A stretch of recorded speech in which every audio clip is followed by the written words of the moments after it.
Welcome to week 2 of S.P.A.R.K. I'm Skylar Shields, crew leader number 11, and I'm here with my fabulous co-host, Darian. Hey everyone, I'm Darian Lane. I'm crew leader number 7. We hope you guys enjoyed week 1. I definitely did. Skylar, what was your favorite part? I enjoyed finally getting to see the start of the conference. How about you? For me, it was seeing all of the students sign up to learn more about what they should be doing to prepare for life after high school. I have to agree. Darian, can you tell us how you felt when you were a senior and were planning for post-high school graduation? Most definitely. When I was a senior planning for post-high school graduation, it was a mix of overwhelming and exciting. I had to do a lot of researching. My major is electrical engineering, so I wanted to find a school that fit best for my major. I did a lot of applying for multiple colleges, applying for multiple scholarships, making sure my FAFSA was right, making sure that my ACT score was up to par. It was very overwhelming, but the process was definitely worth it, and it was definitely a process. For me, my post-high school graduation, it wasn't so much overwhelming. I guess that's because I was born into a Bulldog family. I pretty much knew that I was going to attend Mississippi State University, but I didn't know about all the random things that I need to know to prepare for college, like applying for scholarships, how much my room and board was going to cost, meal plans, and things of that nature. So when I finally got to college, the cost was actually one of the things that I was least prepared for that I wish I would have been. Right, there is definitely a lot, and we're thankfully, our committee is here to help you guys.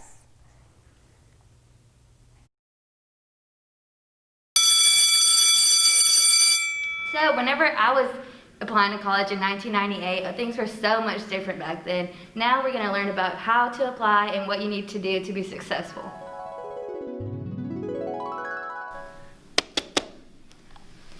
What is going on? Is this a dream? Yes, it is a dream, and class is still in session, and we're going to tell you everything you need to know about college, how to prepare, and what you need to do. College? That's not until I graduate high school. It can't be that much to learn. Am I wrong? Well, you're not exactly wrong, but it's never too early to learn about all your options, and that's why we're here. We want to be a resource and an educational guide to help you succeed whenever you do get to college. Okay, maybe you guys are right. Where should we start? Well, first off, we can discuss the various types of colleges. There are many to choose from. We recommend to choose the one that best fits for you. You can choose either PWI, HBCU, public or private institution, or university. Wow, I didn't know there were many types of colleges. I guess it sounds interesting. Tell me more. Well, PWIs are colleges and universities whose enrollment consists of 50% or more of white students. That doesn't mean that minority students don't attend these institutions, but they do learn to thrive in diverse environments. Yeah, Devin, I agree. It depends on the student and their individual preference. Some students prefer HBCUs, which are diverse in their own way. HBCUs are historical black colleges and universities. HBCUs was created to give African Americans an equal opportunity at higher education in America. Currently, there are 96 HBCUs in America. I didn't even know that. So what's the cost to attend? The national average of cost of attendance at a public 2-year college is $3,440. A public 4-year college is $9,410. For in-state and out-of-state, it is $23,890. And for a private 4-year, it is $32,800. Wow, college is expensive. Is there any scholarship opportunities? If so, how do I apply? Also, what's the difference between a 2-year and a 4-year college? Yes, college is very expensive, but look at it as an investment in your future. It is important to weigh your options early so you can prepare. And there are several scholarships opportunities that you can learn about visiting the university you're interested in, Office of Admissions and Scholarships website. Now, the difference between a 2- and 4-year university, you ask? 2-year colleges are traditionally your community colleges. At these schools, you can earn an associate degree or you can earn a trade. Depending on your goals and aspirations, a 2-year college can be just as beneficial as a 4-year college. Typically, you would go to a 4-year college or university to attain a bachelor's degree. Some advantages of attending this type of institution is that your degree may weigh more.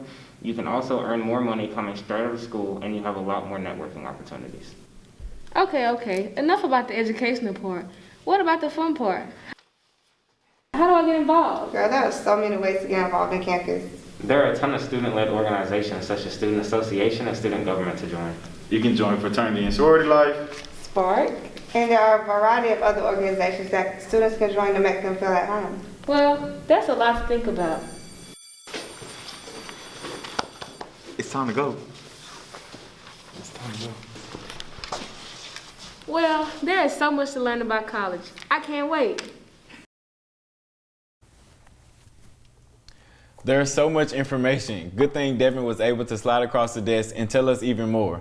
And it's even better that Kamira fell asleep during class and dream about all of this. Oh, by the way, do not ever fall asleep in class.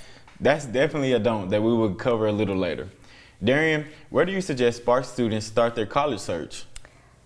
That's easy. They should start online by visiting college websites. Definitely focus on what your interests are and what college prefers that major best fits that major. Start there and do your research on those particular colleges and those majors.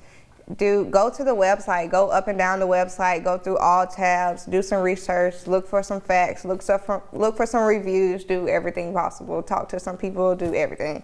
That's definitely. Yes, that is a great place to start. For instance, the website is a great place to sign up for campus tours. Campus tours can be very valuable to you because you can visit a campus and see that that college is good for you, or you can visit a campus and find out that it may not be such a good fit. You can even find the cost of attendance. You can find the cost of attendance on sfa.msstate.edu. You can find the ways to pay for attendance, how much the attendance is in-state and out-of-state. You can find the available housing, how much dormitories are, tuition, room, board, everything that you need to know to get college paid for and how much college is. Yes, a college website would be a perfect place to find information about your major. For me, coming into Mississippi State University, I wanted to be a physical therapist, so I used our website to find out everything I need to know about kinesiology. And then once I started my collegiate career, I found out that that major wasn't so good for me. So I had to visit the website again and ultimately found that business administration was my major that I decided to go with. Another topic is the class sizes. There are lots of websites that have information on the sizes of the classrooms. Some classrooms may vary from 50 to 60 students. Some may vary from 100 to 200 students. And some students may also prefer smaller over larger classes, and some other students may prefer larger over small over larger classes. It just all depends. One thing with larger classes, some students say that it's harder to build that personal connection with your professor. There are ways outside of class, like office hours, emails, things of that nature, but there's definitely on the website, that's also on the admissions website. And I use the website to find organizations to get involved. Organizations such as S.P.A.R.K, my fraternity, Phi Beta Sigma Fraternity Incorporated, and other student-led organizations like MOX and Ideal Woman. Skylar, other than that, what else can we offer our S.P.A.R.K students? How about some do's and don'ts?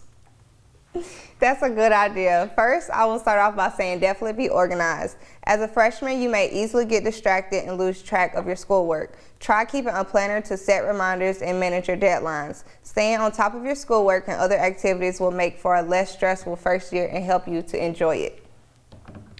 Don't stay in your room and hide. By going out and exploring your campus, you can learn so much about your environment and the students in it. Keep an open mind about trying new things, joining clubs, and getting involved in campus activities. This will help making friends easier, some who will become lifelong friends like Darian and I. And definitely go to office hours. Professors may seem intimidating, but remember they were in your shoes once and they are there to help you. Don't be hesitant to visit them during their office hours to discuss homework, tests, grades, study tips, or other advice about their class. This could be the start of a valuable relationship and may help you with future coursework. Take advantage of resources offered by your professors, whether it be email, office hours, review sessions, online chats, or other opportunities to talk with and get to know them. Don't procrastinate. When you procrastinate and you get behind on your schoolwork, you may turn in some work that may not be to your best potential. And your professors are not as lenient as high school teachers and typically won't accept any late work. Also, if you turn in an assignment that you started last minute, the content may not be as well as thought out as you had prepared as if you would have started it sooner. Also, definitely make time to exercise. Make sure to stay active, otherwise you'll be worrying about the freshman 15. Not only is exercising a healthy way to keep off that extra weight, but it may also reduce stress while balancing classwork and activities. Don't purchase your textbooks too early. Some professors or instructors recommend additional books that are not required for the course.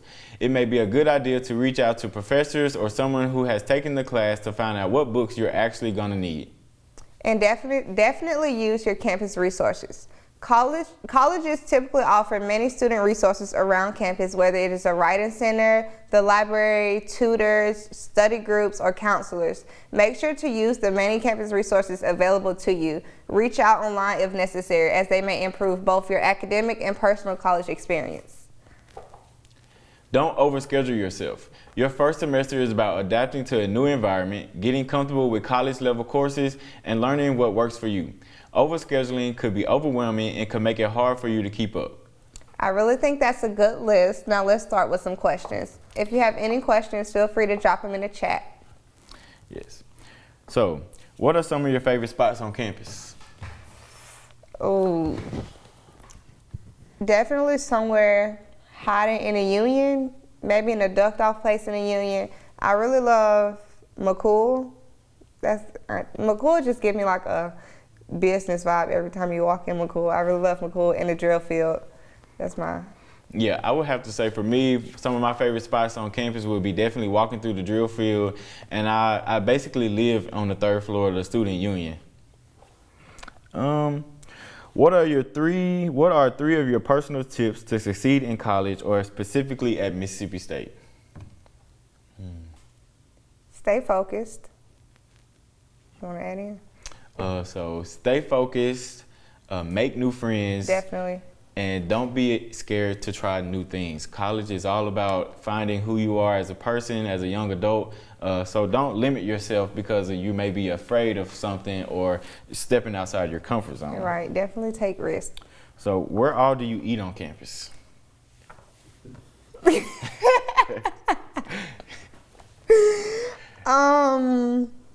Chick-fil-A, Panda, Pizza Hut, Subway. Those are mine. So basically everywhere. But No, I don't eat Moe's. I don't like Moe's. Okay. I can eat Moe's once a month. All right. Some of my favorite spots on campus to eat would definitely be Subway. That's number one. I love Subway. And I also love the Perry. Perry, yeah, the Perry, definitely the Perry. So how do meal plans work? I know my freshman year I had an unlimited meal plan, and basically what that means was that I had unlimited block meals, and block meals can be used at the university cafeterias, such as on our campus, we call it the Perry, and we have fresh foods. And then you have flex dollars that are basically like money that you can use to eat at places like Subway and Chick-fil-A.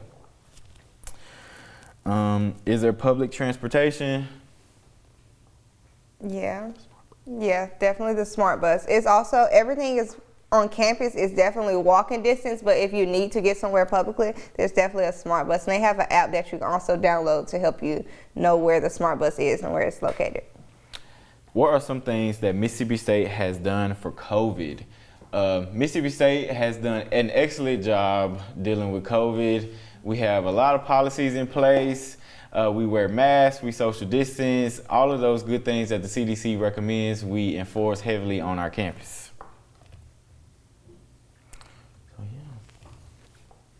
So yeah, thank you for joining us tonight. Please don't forget to schedule your breakout session. You can visit the S.P.A.R.K website and click the tab that says sign up for breakout session and sign up for whichever session is best for your schedule. Thank you guys for coming to watch us. Thanks. Have a nice night.